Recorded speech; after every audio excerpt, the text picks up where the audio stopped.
You're listening to Demand and Disrupt, the podcast for information about accessibility, advocacy, and all things disability. Welcome to Demand and Disrupt, a disability podcast. I'm your host, Kimberly Parsley. And I'm your co-host, Sam Moore. Folks, if only you could hear, and I know we've said this before, but if only y'all could hear what is said, either off record or edited off record, that would be, we should have a bleeper episode. We should have a bloopers reel at the end, and we've talked about doing that, but we have, or maybe at the end of each year, we could have like an entire episode of nothing but our bleepers. Our bloopers would be lots of bleeps, though. That's the thing. That's all it would be. So be careful, little ears, what you might hear. We'll just leave it at that. Exactly. But anyway. But all bloops aside, who are we hearing from today, Sam? Well, I had the pleasure of chatting with this week's guest, Kimberly, and her name is Bethany Curry, and she is a curler. She is a curling virtuoso. Now, have you ever even been remotely tempted to attempt curling yet? I can say no, and also because I don't even know what that is. So, not being the most athletic of people, that's a winter sport. Is that right? It is a winter sport because, as we'll learn from her, I don't want to spoil it, but Bethany and her husband started the Derby City Curling Club is what it's called, and they offer classes and groups that meet during the winter months. And she is actually in a wheelchair herself, and she actually has a history of serving as an employment specialist with a few different people, but most recently it was HDI, the Human Developmental Institute at the University of Kentucky. And so she did that most recently, and helping others with disabilities perhaps find their calling and their next line of work. But anyhow, she really took an interest in curling, and what I find really unique about it is that it's accessible and doable for those with all kinds of disabilities. I've never tried it either, Kimberly, so don't feel bad. But there are people that are blind and visually impaired that indeed have done it, and so there would be hope for you and me both if we, should we, Kimberly, decide to explore that avenue. In fact, talking with her, she really got me excited about it. So awesome. So if you went to learn how to do it, would you be learning with only other people with disabilities or everybody? Well, I'm not. They offer adaptive curling experiences there, I know, at the curling club. So I don't know. I probably wouldn't be with all blind people, I'm betting, but maybe I might be in a class with people with various disabilities. I would have to ask for clarification on that, but it does sound fun, and I can respect the fact that it's adaptive and doable for people with all sorts of disabilities.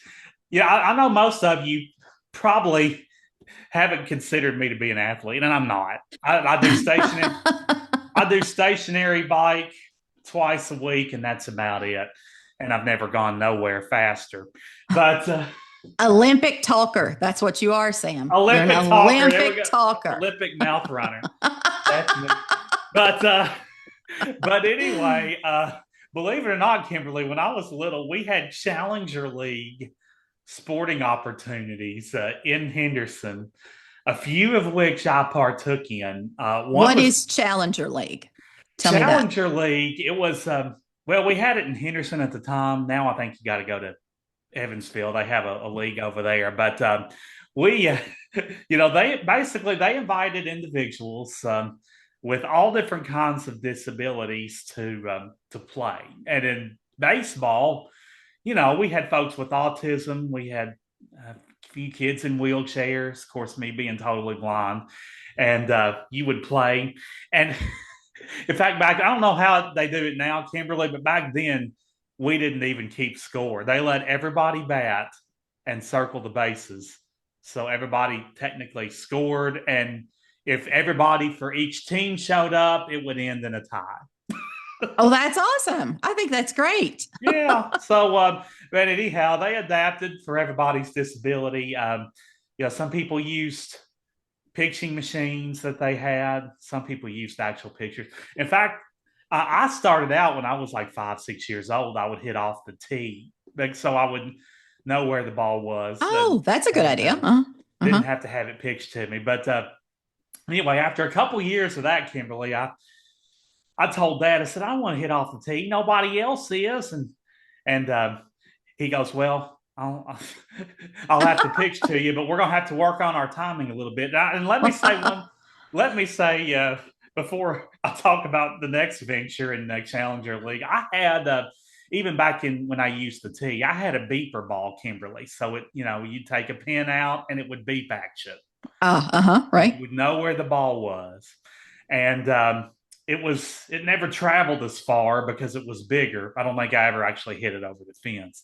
Because it just didn't travel as far.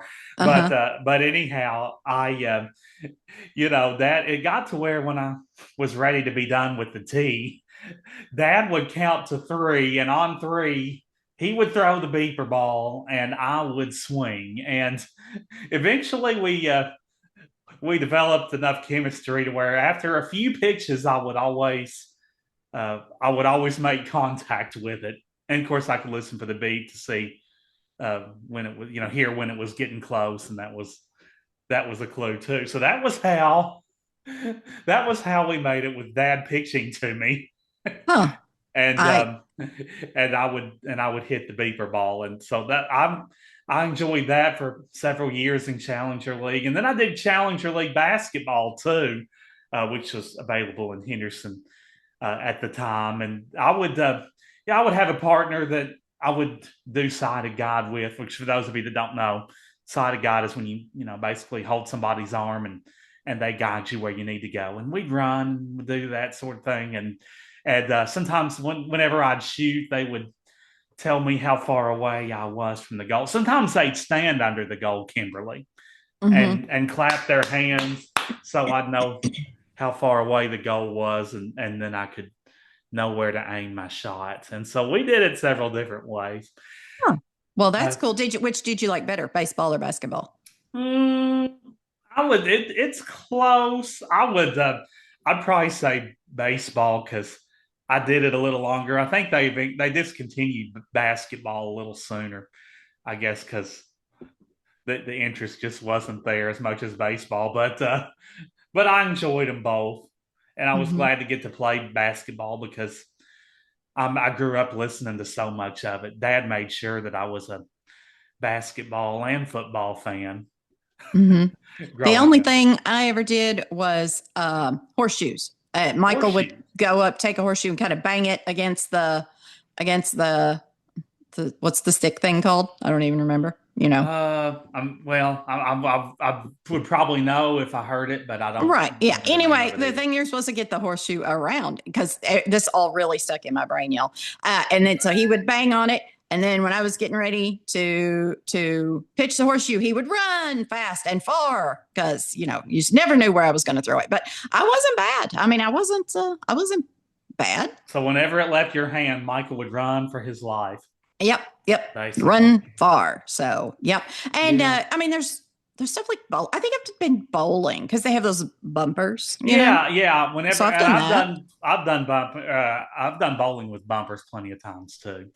But those are more hobbies, I guess, than sports. When you say, I guess. Yeah, maybe more hobbies. When I did short courses at Kentucky School for the Blind back in the day, I noticed that they would do kickball in PE class a lot, especially when the weather was ideal. And they would have these.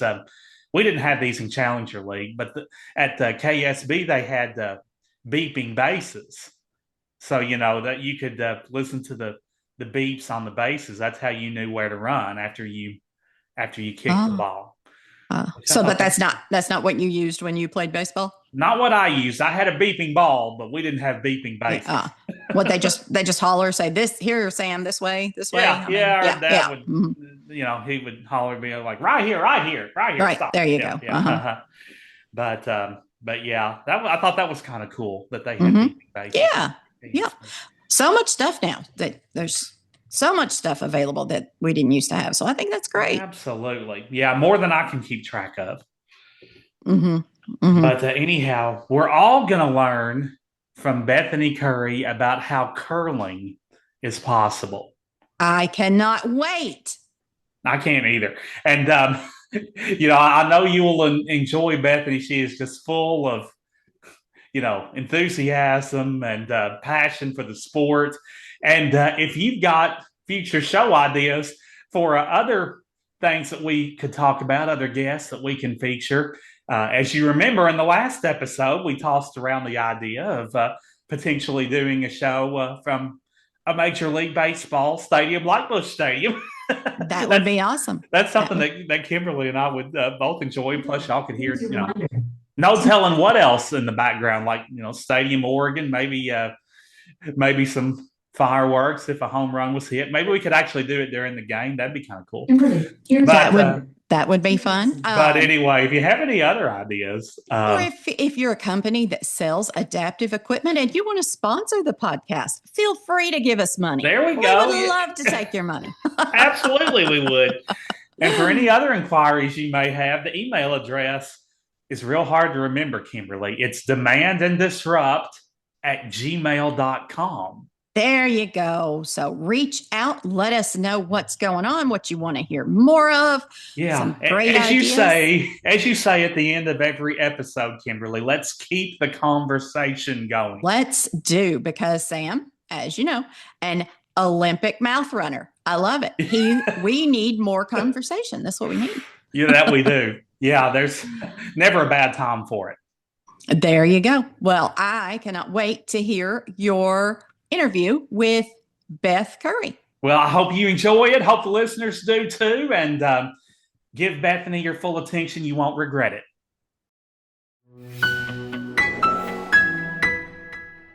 Curling. How familiar are you with it? No, we're not talking about the curling irons we use, or some of us use in our hair. I don't have enough hair to really be too concerned about the curling iron, but a lot of you are. But this is actually a whole other deal, a sport that a bunch of people are committed to and have fallen in love with, among them being our very special guest this time around on the show. She quickly fell in love with curling, even started a club devoted to it in Louisville. It's the Derby City Curling Club, and she has mastered the sport despite a disability that has her in a wheelchair. So she told me before we went on here that she was an open book, and that I could ask her anything. I may not ask her quite everything. We'll spare her the misery of some of those questions, but we'll ask her a lot. Plenty for you folks to get to know her and how she fell in love with curling, what exactly her disability was, and how she helped others for a lot of years there as an employment specialist. So here to fill us in on these and a bunch of other stuff direct via Zoom from Louisville, it is none other than Miss Bethany Curry. Bethany, it is great to welcome a curler to the show. I think it's safe to say that's your favorite sport. It's one of my favorites. My other love and passion is fencing. So I actually used to be a wheelchair fencer as well. Oh, cool. So summer and winter sport. Yeah. I'll tell you, those are both popular Paralympic sports too. Quirky sports. I love it. Hey, nothing wrong with quirky. Variety is, I know it's overused, but variety is most certainly the spice of life. But anyhow, you live in Louisville and have for, I know, the past 17 years. You and your husband, Brett, am I saying, or is it Brent? No, it's Brett, Brett. Okay, great. So it is Brett. And do y'all have any children? We have four. We have a furry child. Oh, My you've got a furry child. That's Yes, enough. my service dog. Her name is Salem. So she is. There's an organization here in town called Paws with Purpose, and they raise and train service dogs, and they partner with the women's prison here. And so she was trained out at the women's prison, and she helps me a lot around the house. I've taught her to take the recycling to the recycling bin. Because all those Amazon packages. Yes, and here recently, it wasn't that long ago, we had the holiday season, and I'm sure you saw a ton of Yeah, them. yep, that is true.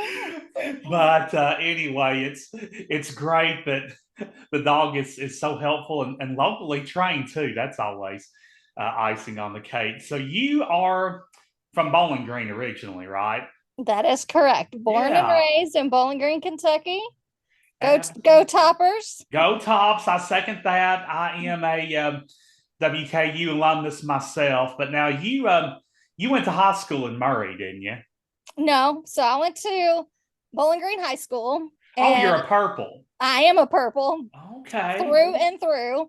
And I went to college and got my undergraduate degree from Murray State University. Go Racers. And then I moved back and worked at the Center for Independent Living.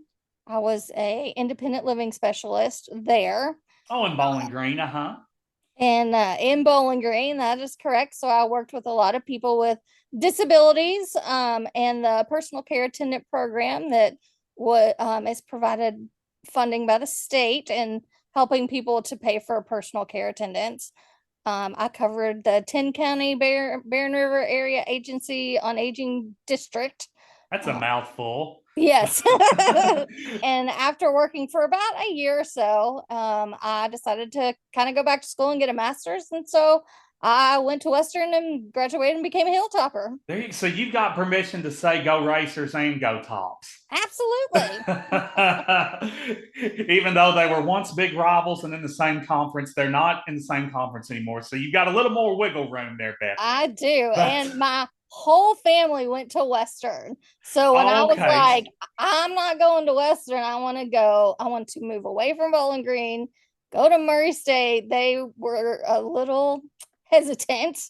But that was a little hard for them to swallow at first. Just a little bit, but I think I convinced them, and it was great for me. Oh gosh. And in the end, you did in fact become a hilltopper yourself. I did. So you kind of got the best of both worlds there. But let's backtrack a bit here, Bethany. Why don't let's begin with you describing the disability that left you in a wheelchair, and tell us when this was diagnosed.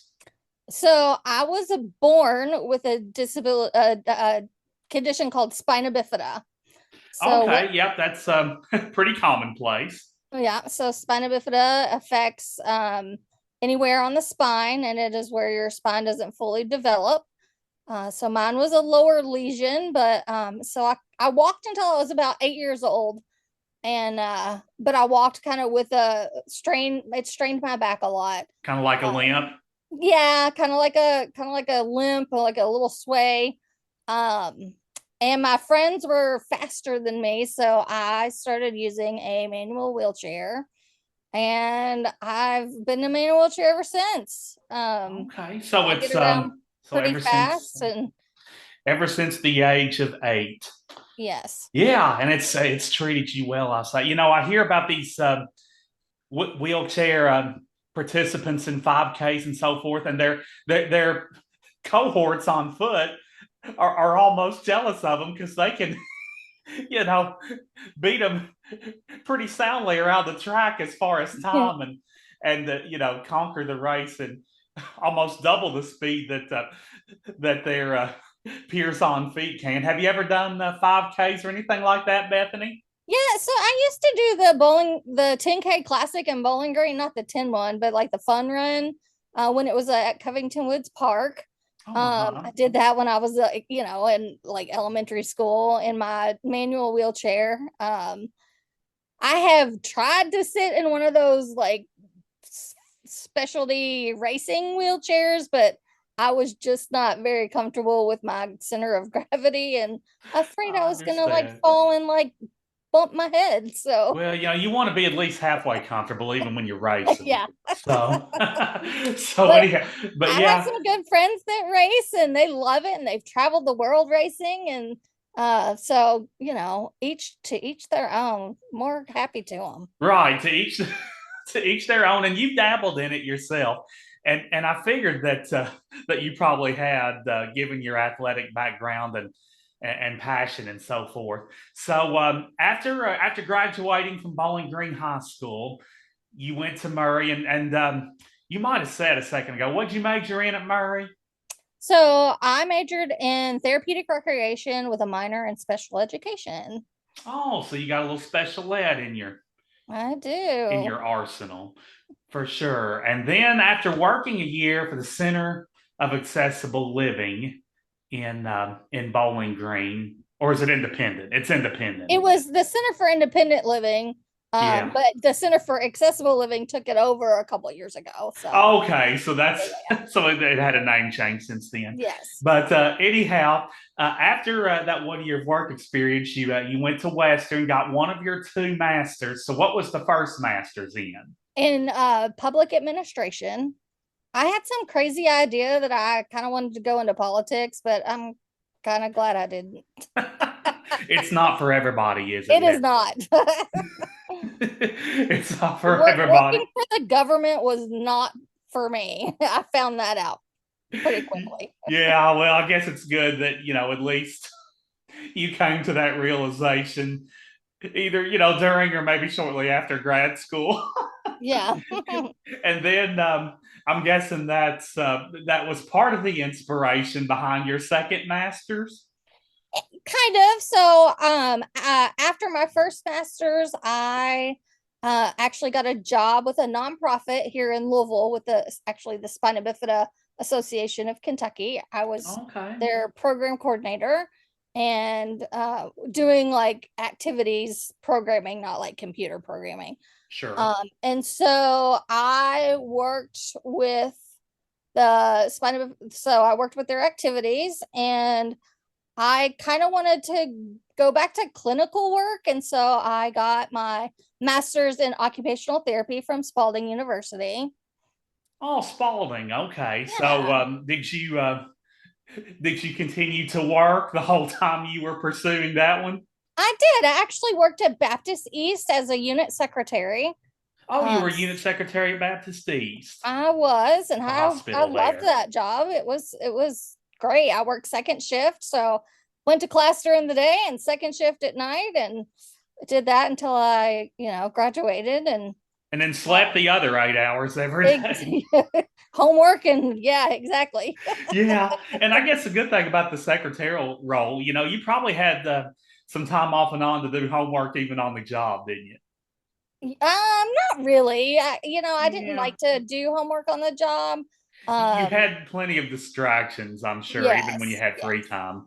Yes. Because people would holler at you. You were so accessible right there at the desk. Yeah. Yeah. Sometimes people would talk to you without, even when they didn't really need anything. And so, you get distracted from time to time, I'm sure.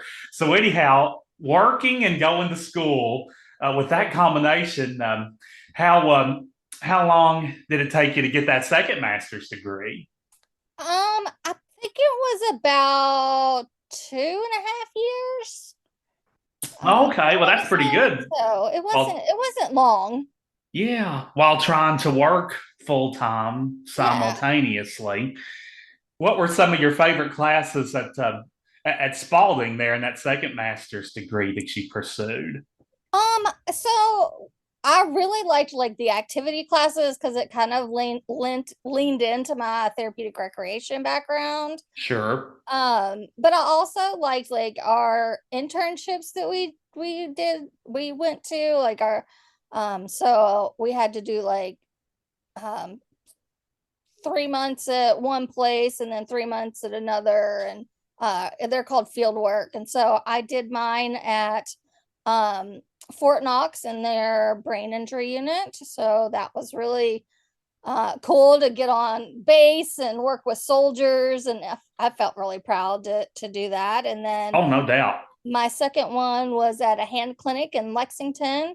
And then I ended up working not at that specific hand clinic, but a different hand clinic for about 2.5 years. And then my dad unexpectedly passed away. And so I kind of switched gears. Oh, wow. And I'm sorry to hear that. And I ended up teaching occupational therapy, assisting students. My favorite class to teach was anatomy and physiology. Oh, I can imagine. I absolutely loved it. So anatomy and phys is my jam. Oh gosh, I knew with that special ed back, even though this wasn't special ed, I knew with that special ed background, you would feel inclined to teach something somewhere. Yes, absolutely. I miss teaching. I absolutely loved teaching. Indeed. But the college I taught at, they actually closed. So I stayed throughout the teach out. And then after the teach out, I was like bored sitting around. And so I actually found a job as an employment specialist. So oh yeah, and that brings us to our next item. But first off, where was it that you taught that's now closed? It was Brown Mackie College. Okay, I've heard of that. Okay, Brown Mackie, and so that was, I guess that was shortly, or maybe right after you finished your master's at Spalding. Let's see. I finished my master's in 2011. Early 11, gotcha. I think it was like 11 or 12, and yeah, no, it was 11. And gotcha. Then my dad passed away in April of 2013. So okay, and that's about the time that I did that transition. That you transitioned into teaching. Yeah, I'll tell you, I bet all of your students left with a smile on their face, almost as big as yours, or maybe even bigger, because y'all had so much fun. It was great. I loved to challenge my students because I think it would make them better therapists. Absolutely. And who says you can't be challenged and have fun at the same time? So, exactly. Your students got the best of both worlds. So anyhow, I hope so. Oh yeah, I know they did. So anyhow, then you gravitated towards your role as an employment specialist. Now, when did you start in that role, Bethany? It was probably around September of 17, maybe. 17, gotcha. Okay, so when you did that for several years, and I did that for a couple of years, and then I transitioned to doing kind of this same thing, but more casework at the University of Kentucky for a grant called the Retain Project. Okay, yeah, I remember reading about that, the Retain Project. And where did you work prior to UK as an employment specialist? It was called Sea Change. Sea Change, okay, and that's based right there in Louisville, correct? It is, yes. Okay, that's what I thought. Okay, so between Sea Change and UK's Human Development Institute, or HDI, you, for quite a few years, faithfully assisted others with disabilities and finding work as an employment specialist. And so why don't you talk, Bethany, if you would, about the clientele to which your services were typically offered, along with the forms of guidance and support that you regularly extended to them. Yeah, absolutely. So I worked with a wide variety of clients, anywhere from and they were all adults. Sure. In a wide range of ages, and disabilities. So some had autism, some had physical disabilities like cerebral palsy, others had traumatic brain injuries, some were had been incarcerated and had been, served their time, and so we've got some of their clients.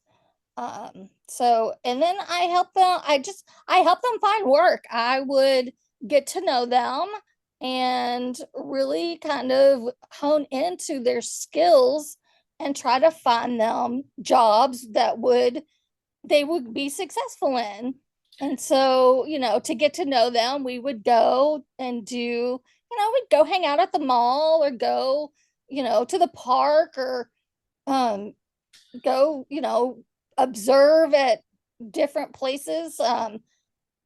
That's a unique way to get to know them. So I would try to just really kind of get to the core of their passion, and not just get them a job at McDonald's, but try to get them a job, at a lawyer's office, or if they wanted to bag groceries, then let's go to Kroger and try to get them to work at Kroger. If they want to work at the library or the movie theater, just a wide range of places. Yeah, you tried to get them something that not only matched their skill set, but something that you could tell they enjoyed, and perhaps something that maybe you found them to be good at that they didn't even realize they were good at. Exactly, and it's something that they would be proud of, and that they would hopefully stay at for a long time, and not just go for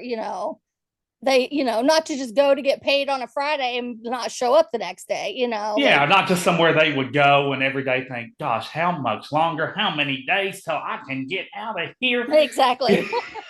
Yeah, so they're hopefully, comfortable there for a long period of time. But it's great that you accompanied those people like on a lot of their natural outings and hung out and got to know them through various different forms of engagement along those lines. And those that were incarcerated, I'm sure after they got back on their feet and found work thanks to you, that really, helped to change their life for the better in a lot of cases. Absolutely. And I would help them kind of go through like budgeting and help them with resume writing. We would do mock interviews, hook them up with places like Dress for Success or the Center for Accessible Living. They have like a clothes closet, so they could get clothes for interviewing. So they could look the part too. Exactly. Yeah, so you help them out in a variety of different ways in their quest for success. Indeed. Now, I know, Bethany, that as of a few years ago, you were working towards a PhD in the University of Kentucky's College of Social Work while continuing at that time to fulfill your employment specialist duties. And I think you told me that you're back enrolled in that once again. So why don't you sort of discuss your progress towards this degree at this point and the means by which maybe you hope to utilize that social work doctorate in years to come? Yeah. So I worked for the University of Kentucky Human Development Institute for a couple of years. HDI, huh? I'm definitely an older student. I am probably one of the oldest people in my class. But I started, the PhD program while I was working with HDI. Right. And I did that for probably 2 years. And then I had to take medical leave. And I did leave my position at UK. And I had to take medical leave. And then and then I took a year to just focus on school. Then I got really, really sick, and I actually started on dialysis. So I've been on dialysis for a year, and I just started. So I had to take medical leave to the spring of last year. So they didn't have any classes in the fall that I needed, because I just needed these 2 classes left to graduate, or not graduate, but to get my dissertation, start my dissertation. Start the dissertation. So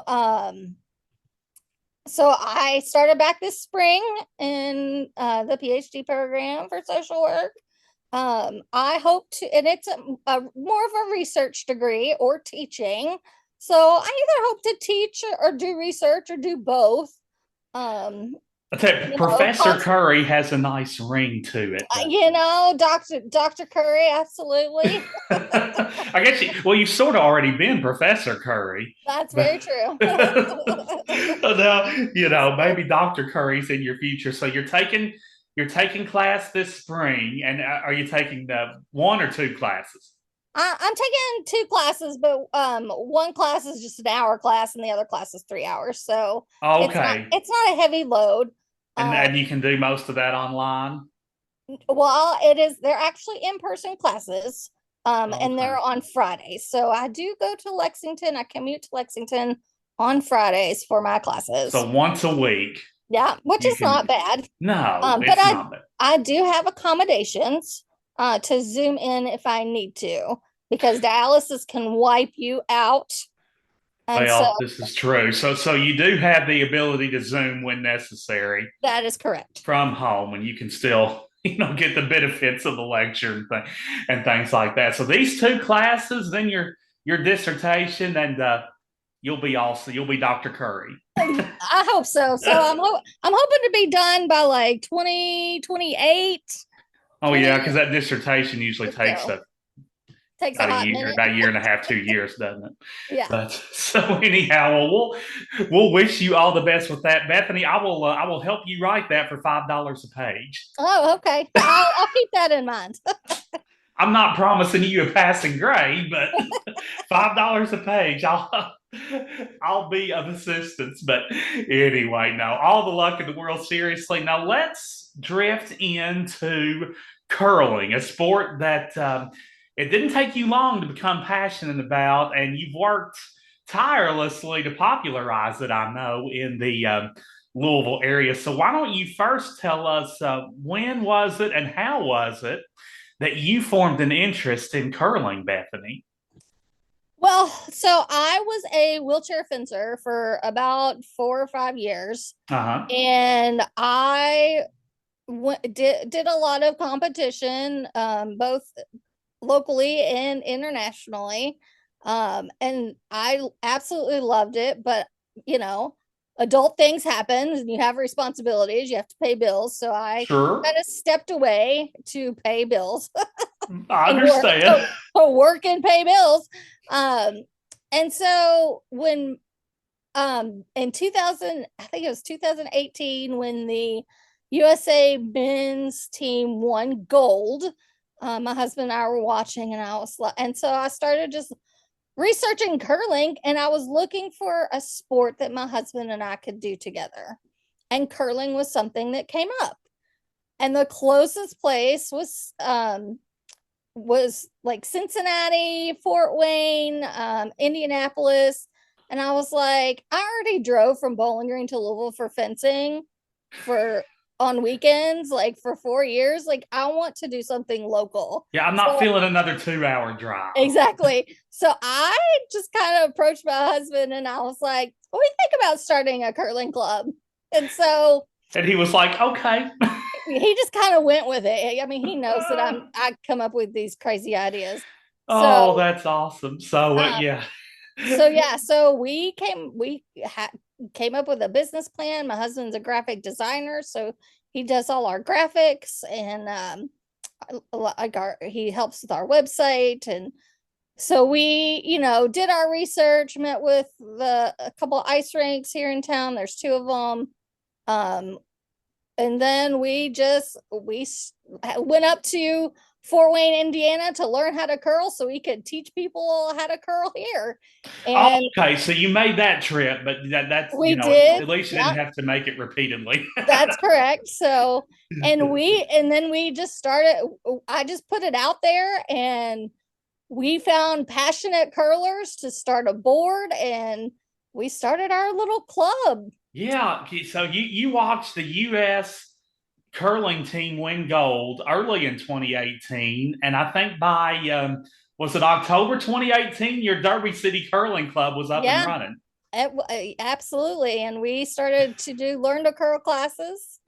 So you started with a bang, for sure, and a lot happened in just those about 6 months or so time, I'm sure it was sort of a whirlwind, but a good whirlwind.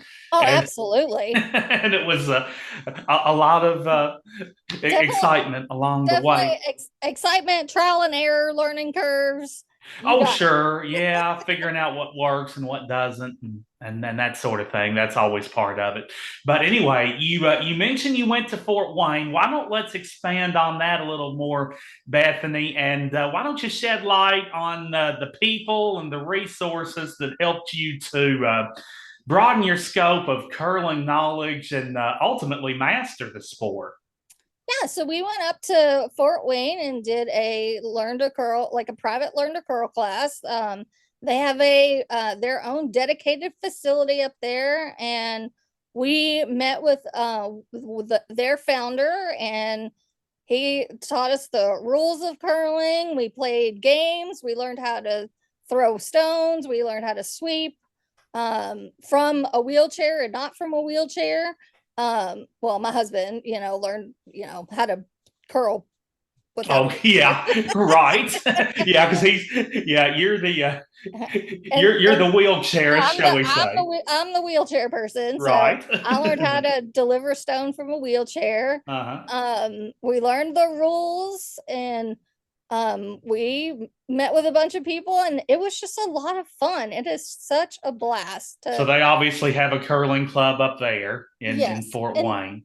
And we also got a lot of support from USA Curling, and when they found out that Kentucky wanted to start a curling club, they were very excited, and we ended up getting some stones from them.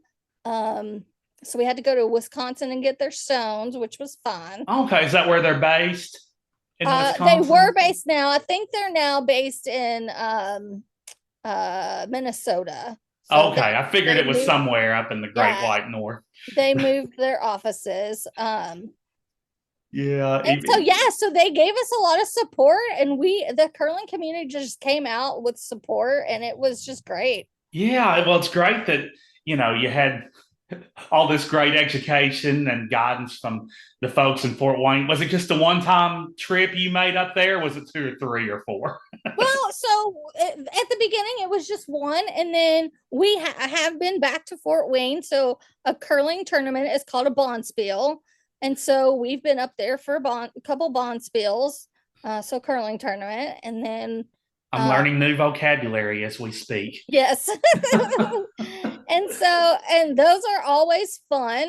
We've hosted and had a couple of bonspiels here in Louisville called the Bourbon Spiel. I think I came across that advertised that when I was doing my research. I found okay. that and mentioned in an article, maybe a YouTube video or two. But anyway, I can see where that would be pretty popular. So between Fort Wayne and USA Curling, they helped get you off the ground, and you probably felt when you started this curling club in Louisville, you probably discovered that there were plenty of others right there in your backyard who shared a similar passion and at a similar sort of thirst for a club of that nature. Yes, absolutely. And the club, it gives us something to do in the wintertime. It gets my husband and I, out of the house. One of the things that curlers do is it's called broom stacking. It's basically you go out and drink beer. And so that's what I'm talking about. And so there's a social aspect to it, but we have made some lifelong friends, and we still make friends from club members and people that come out to our Learn to Curls. And even when we do go and like promote the club, like to festivals and stuff, we always hear Louisville has a curling club. So yeah, people are still trying to catch on. Yes. It's almost like Louisville and a curling club just don't seem to belong in the same sentence quite yet, but they do. One of the shirts that my husband designed for our very first season, it says on the back, it says homegrown Kentucky curling. Homegrown Kentucky. I like that. I love it. A lot of people associate Kentucky with homegrown, but maybe not necessarily with curling. And so that sort of combines them on one great spiffy shirt that people can take. Is that shirt for sale by chance? No, it Oh, was a okay. special club shirt. It's a club shirt. Okay. Well, still, you never know. Keep your eyes open, folks. It might But be yeah, available. we do. But yeah, go to derbycitycurlingclub.com. We do have other shirts for sale. We have stickers, we have buttons. So you can definitely stock up on your share of merchandise Absolutely. via via the website for sure. Now, many in our audience have probably heard of curling, but may be very remotely familiar, or maybe not familiar at all with the concept. We mentioned, we know it involves stones, and you alluded to broom stacking, which sounds like all sorts of fun too. But why don't you explain to us the primary object of the game, Bethany, and perhaps touch on some basic rules to keep in mind when playing? Sure. So there are two houses, one on either end of a sheet of ice. I forgot the distance, but it's fairly far. Not And, close, yeah. it is not close. And you have a 42-pound granite stone that you slide across the ice, and try to get in the middle of there. So the targets at either end of the ice sheet, they're called houses, and in the Okay. middle of the house is like a 2-foot circle, and it's called the button. So you want to get your stone closest to that button, and each team has 4 players, and they throw 2 stones each, and there are 8 to 10 ends, like in baseball, for innings. Oh, uh-huh. And so at the end of an end, whatever team stone is closest to the button, and any other stones that are closer than the opponent's stones, then you get those points. Okay, so it's just like you have first, second, third, end all the way up to 8 to 10. Correct. Just like your innings in baseball. And so the team whose stone is closest to the button after one inning, they have the lead.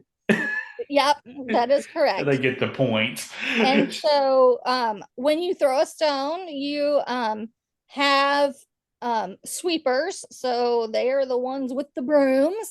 And makes sense. So one thing that people don't see is the preparation of the ice. So you have the ice and you think it's just ice. Well, it is actually there's a guy before every time somebody goes, to play. He kind of has like this jetpack on his back, and it has a hose with little holes in it. And he is sprinkling these little droplets on the ice. And then you scrape them down to make them all even. And that makes the stone glide across the ice. So when you sweep, you are sweeping down these little droplets to help the stone go a little further and curl the direction that you want it to go. Oh, so just as in hockey, although this is a different type of preparation, but there is there is a process to preparing the ice for curling. Yes, as well. So absolutely. we can't take for granted the dedicated individuals who make that happen. Now we can't neglect to mention, Bethany, that a particularly unique aspect of curling is its accessibility to individuals with various disabilities, like spina bifida. So discuss, if you would, some of the disabilities that are represented within the curling community that you're aware of, along with the tools / accommodations that have enabled these folks to conquer the sport. Yeah, so curling is for everybody and pretty much every age. And so for someone who has had like hip problems, knee problems, they can't bend down very well, people in wheelchairs, spina bifida, cerebral palsy, spinal cord injury, people with autism, developmental disabilities, Down syndrome. I mean, I've seen people who are blind, and Okay, so even visual impairments. yes. So the difference in wheelchair curling and we'll just call it able-bodied curling. Sure. So somebody, and then somebody also, who has like a hip replacement and they don't sit in a wheelchair, they can use what's called a delivery stick. So Okay. it's just this big long stick that has like a little handle that goes over, little contraption that goes over the handle of the curling stone, and you literally push the stone with the stick and release the stone to get it to the other end of the ice sheet.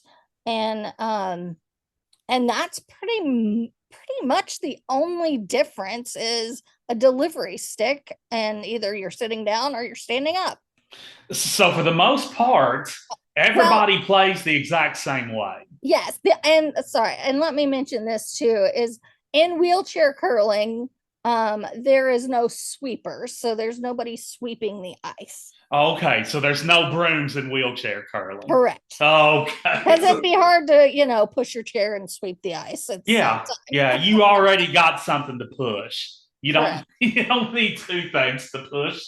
So that's another important distinction. But other than that, there are a lot of similarities in how everybody plays, in spite of the disabilities that they're dealing with. So and I've seen from young as 6 and 7-year-olds to 80-year-olds play curling. Oh, so pretty much the whole gamut in the age department. Absolutely, they've made their presence felt at Derby City Curling, and have really enjoyed themselves. Now, as far as the classes, we'll talk more about what those classes entail and what they offer here in a bit. But as far as the ages, do you combine them in each class, or do you have different classes for different age groups? So for a regular learn to curl class, we combine all the ages. Okay. So if you are a minor, you do have to wear protective headgear. And we provide, bike helmets and they're called halos, but they look like pool noodles that you put over your head. But they're called halos, and so that just protects your head if you fall on the ice. Right. And then we provide these things you put on your shoe called a gripper, and that helps you to, kind of not slide on the ice. So if you're a little munchkin, you're going to be equipped with a halo and a gripper. And a gripper, correct. Adults get grippers too, and if an adult wants protective headgear, we are not going to deny them that right to have that headgear. So some people just feel better with it, I'm sure. Yeah, absolutely. So, and we provide all the stones, and we provide the brooms, the delivery sticks, and we prepare the ice. So we pretty much, you show up. Please, if you show up, please dress warmly. That's a definite must. You are on ice. It is very chilly. You have to prepare for the coolness, indeed, and show up ready to have a good time. That's another important thing. Yes, absolutely. Have a lot of fun. Because fun's what it's all about. Now, I'm sure this varies, but about how big are those curling classes on average? So we can hold up to 32 people a class. 32, gotcha. Yeah. So the class is, fairly small, but fairly, a decent size, I guess. Yeah, big enough for you to have plenty to mix and mingle with, but small enough that you all can get to know each other and you can get to know the instructors. Absolutely. So you get a win-win there. And so as for these learn to curl classes, they feature a fun and informative introduction to the sport. And as we've been talking about, they've become popular among pretty much all age groups. So give us a feel for the nature of these classes, Bethany, and the knowledge slash skills that patrons will obtain while enrolled. Sure. Before I address that, I kind of want to go back to the ages. So Oh yeah. we have hosted an after school program of I guess middle schoolers. Yeah, they were middle Oh, schoolers. nice. And so we've done that. I think this year we did not host them, but we have had after school program middle schoolers. So we are, trying to expand and get all age groups. Yeah, and that gives them another, when it's available, that gives them another extracurricular activity option. Yeah. So anyway, so when you come to a Learn to Core class, what will happen is you'll get a brief introduction of curling. You'll watch a little short introductory video. We will tell you kind of the safety. We'll go over safety precautions. Very important. Yes, very important. And then you'll get your equipment. You'll be introduced to a instructor and a instructor assistant. And then you'll go out on the ice. I mean, you're not there to stay out in the warm room, you're there to curl. So after that short little introduction and safety, we will get you out on the ice. You will learn how to throw a stone. You'll learn how to sweep. You'll learn how to do, both together, and then you will play a game. It depends on how fast you all go. That you can either play one game. If there's time, you might play a game and a half or 2 games. So see, so a lot of this learning you're just doing as you go, basically. That's correct. You learn and then you do. You learn and then you do. And then after we invite you to go out to Broomstack with us. We usually go to Bambi Bar on Barchtown Road, and we sit around and socialize and enjoy some refreshment. Enjoy food and drink, and just have a good time and get to know each other. And what do you? I always love talking food. What do you enjoy at the Bambi Bar in the food department? What's your favorite? Well, they have a really good burger, so I like their Bambi burger. Well, you can't go wrong with a good bar burger. You cannot go wrong with a good bar burger. I'm not much of a drinker, so okay, I leave that to other people. I understand. Well, there's plenty that'll pick up your slack in that bunch, I'm That's sure. right.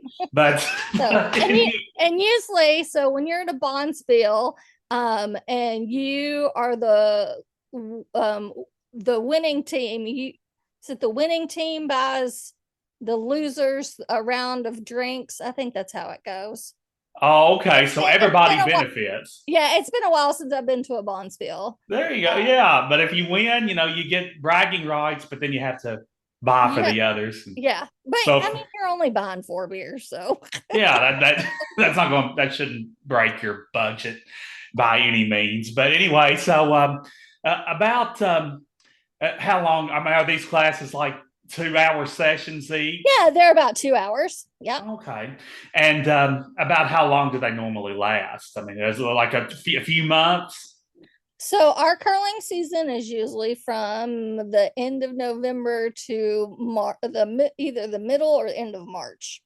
Okay. So November to March, and about once a week. Yeah. So it also kind of depends. So right now the Olympics just happened, so we've got a lot of interest in curling. So we have done classes every weekend, and then we do offer memberships. So during our season, you can come on Thursday nights, and we do open curling for our members, and that's where you just go and grab whoever's at another member and just go out on the ice and play a game. And you can sort of curl at your leisure on Thursday. Yeah, you do pick up games, or if there's like a sheet that's nobody's using, then you can go and work on your delivery. So there's all kinds of fun stuff you can do. Absolutely. So I think the opportunities are practically endless, especially between November and March when curling is actually in season. Now, but besides enrolling in classes, Bethany, and becoming members, why don't you enlighten us on some other means by which we can give of our time and our resources to support the Derby City Curling Club? Well, we do have just a membership, like a fan membership that you can become a fan of Derby City Curling Club. You can go to our website and purchase some merchandise. You can, I mean, our space is open. You can come and watch, come and hang out if you want. And you'll gradually fall in love with the peeps and the sport as you do, I'm absolutely. sure. Yeah. I mean, you don't just support us. If you're into curling and you want to support USA Curling, they definitely, absolutely, like it's a community. So yeah, and that bourbon spill I mean, how often do we do those? So we've had 3. So I think we didn't do one this year because of the Olympics and the increase in interest in classes. So probably next year will be another bourbon spiel. And that's usually around February, I want to say. Cool. So and that's keep always a lookout on the website. Sure, yeah. Keep your eyes open. That's always a popular fundraiser, no doubt. Absolutely. For the Derby City Curling. And like you, I'm glad you mentioned the fan membership, because there are different membership levels, correct? Yes. Yeah, and you can find out more all about of that information on the website. Yep. Yeah, on the website, which we will link patrons to in the show notes, indeed. Now, in conclusion, Bethany, why don't you share with us some future aspirations of yours personally within the realm of curling? Oh, that's a funny question. So, I kind of have stepped away from the club since I had started my PhD, and then my medical issues that come up. So, right, understandable. So I think after I finish my PhD, God willing, and the creek don't rise. Absolutely. I will probably pick back up. I mean, I might go every now and then. We'll see. I mean, I just do it for fun. We'll see if it leads me anywhere. I don't know if it will, but if it doesn't, that's fine. But I do it for fun and community. Regardless, you're not going to separate yourself from the sport because you've just grown too attached to it. Oh, yeah, it's my baby. Absolutely. Yeah, curling is your baby, and you want to, at least from a fun standpoint, stay involved with it as much as possible. Well, best of luck with your future curling endeavors and your PhD. You folks make sure you go to derbycitycurlingclub.com, and I will, like I said, link that in the show notes. And you mind if we give them your email address there, Bethany? No, it's derbycitycurlingclub@gmail.com. derbycitycurlingclub@gmail.com. So you can reach out through that email address too, and contact Bethany with any kind of inquiries that you may have about the club and what they do. Well, this has been very fun and informative. I have sure enjoyed learning about curling. I hope you've enjoyed this, Bethany. Absolutely. Thank you for having me on. It's been a blast. Well, that's what we aim for. And you folks make sure, if you haven't already, to explore the wide world of curling. Bethany, we'll do it again. Absolutely. Thank you, Sam.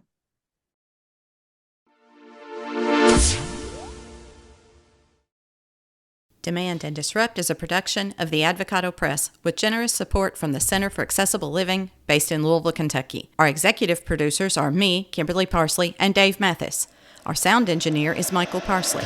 Thanks to Chris Ankin for the use of his song, Change. Don't forget to follow or subscribe so you never miss an episode. And please consider leaving a review. You can find links to our email and social media in the show notes. Please reach out and let's keep the conversation going. Thanks, everyone.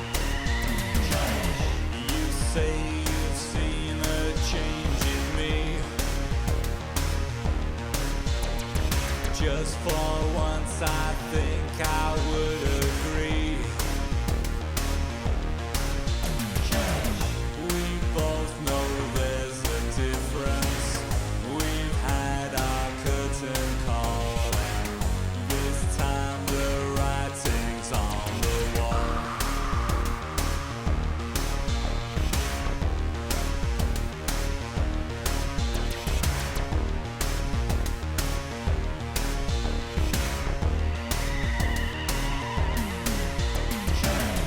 This war of words we can't defend.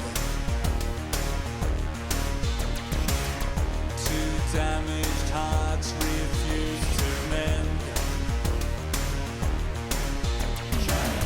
This situation's pointless with each and every day. It's not a game we need to play.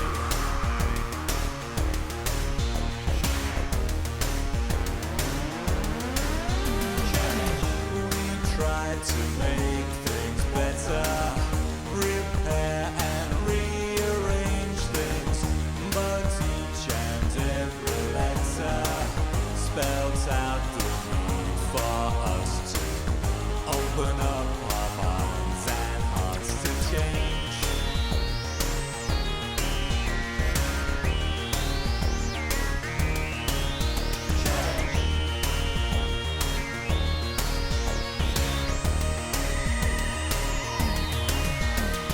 Throw the dice, then what will be, will be. Disregard for good to set us free. There's just no way of knowing if love lives anymore. Turn out the light, then close the door.